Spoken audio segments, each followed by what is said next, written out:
பணியை பார்க்கக்குள்ள அந்த பிள்ளை கடைசி எட்ஜில் தலை கீழே பக்கம் போயிட்டு ஒரு மானாத்து ஊரை பிடிச்சி கொண்டு மிச்ச கஷ்டத்தில் இருந்தாங்க. இப்போ யாரும் இறங்குறதுக்கு இல்லை. அந்த கயிறை நான் கட்டி கொண்டு நான் சொன்னேன், என்னை கொஞ்சம் கொஞ்சமாக இறக்குங்க பணியை. நான் டக்குன்னு அந்த பிள்ளைக்கிட்ட போயிட்டு நான் கட்டியிருந்த கவர்லேயே அந்த பிள்ளையும் கட்டி கொண்டு சாரதியாக நான் வேலை செய்கிறேன் வெஹிக்கலில்.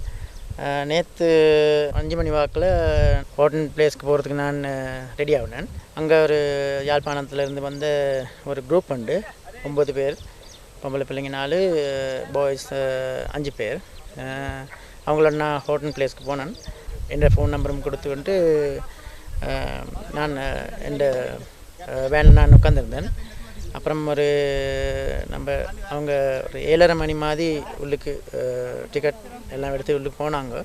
போயிட்டு 9:45 மாதிரி எனக்கு ஒரு கால் வந்தது. இப்படித்தான் அண்ணா நம்மளோட ஒரு பிள்ளை கீழே விழுந்துட்டாங்க, நமக்கு ஒன்றும் செய்ய வழி இல்லைன்னு சொன்னேன். அப்புறம் நான் டக்குன்னு வைல்ட் லைஃப் சொன்னேன். அப்புறம் டூரிஸ்ட் போலீஸில் வந்திருந்தாங்க அன்றைக்கி. அப்புறம் நமக்கு கயிறு தேடா ஒன்றும் இருக்கலை. அன்றைக்கி வெளியில் இருந்த ஒரு தேடாவை எடுத்துக்கொண்டு நானும் டூரிஸ்ட் போலீஸ் வைல்ட் லைஃப்பில் எல்லாம் சேர்ந்து ஒரு 4 கிலோமீட்டர் போகணும். அங்கே போய்விட்டு அப்புறம் பணியை பார்க்கக்குள்ள அந்த பிள்ளை கடைசி எட்ஜில் பனியை நன்பேரியல் தோட்டம் தான் பனியை தோட்டத்துக்கு விழுறதுக்கு ஒரு 6 இன்ச்சு மாதிரி தான் இருக்கும். தலை கீழே பக்கம் போயிட்டு கால் 2 மேலே சைடில் ஒரு மானாத்து ஊரை பிடிச்சி கொண்டு மிச்ச கஷ்டத்தில் இருந்தாங்க. அப்புறம் அந்த பிள்ளை ஒரு 1.25 hour மாதிரி அந்த பிள்ளை அப்படியே பிடிச்சி கொண்டு இருந்தேன்.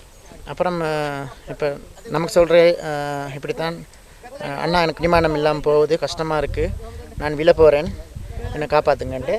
அப்புறம் நம்ம எல்லாம் யோசிச்சோம், இப்போ யாரும் இறங்குறதுக்கு இல்லை. அப்புறம் நான் அந்த கயிறை நான் கட்டிக்கொண்டு டூரிஸ்ட் போலீஸும் வைல்ட் லைஃப்க்கும் நான் சொன்னேன், என்னை கொஞ்சம் கொஞ்சமாக இறக்குங்க பணியை, நான் பணிய போகிறேன்ட்டு நான் டக்குன்னு அந்த பிள்ளைக்கிட்ட போயிட்டு நான் கட்டியிருந்த கவர்லேயே அந்த பிள்ளையும் கட்டி கொண்டு இன்னொரு நமக்கு சேஃபான இடத்துக்கு கொஞ்சம் தூக்கி கொண்டு வந்தேன். வந்து ஒரு 1.5 hour மாதிரி நான் அவங்க கொஞ்சம் பயந்துருந்தாங்க, கொஞ்சம் நல்லாவே பயந்துருந்தாங்க. அதனால் நான் அவங்களுக்கு சொன்னேன், இப்படித்தான், ஒன்றும் டென்ஷன் ஆகாதுங்க, நீங்கள் சேஃபாக இருக்கீங்க அண்டு. அப்புறம் ஒரு 1.5 மணி ஆக்கள் எஸ்டேப்பில் வந்தாங்க. எஸ்டேப்பில் வந்து அவங்க முதல்ல அந்த பிள்ளையை மேலே எடுத்துகிட்டு நான் 2வது மேலே வந்தேன். இப்போ வந்துட்டு எல்லாம் மிச்சம் சாப்பாட்டு ஒன்று கொடுத்துட்டு நம்ம திருப்பி அங்கனைக்கு 4 கிலோமீட்டர் வரணும்.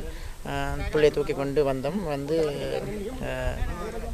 நம்மளோட சோசாரி இருந்தது 1990. அதில் அவங்களும் நல்ல சாப்பாட்டு ஒன்று கொடுத்தாங்க. அப்புறம் அதில் நம்ம ஏற்றி கொண்டு நூறில் ஜெனரல் ஹாஸ்பிட்டலில் அட்மிட் பண்ணோம். எல்லோரும் மிச்சம் கஷ்டப்பட்டாங்க.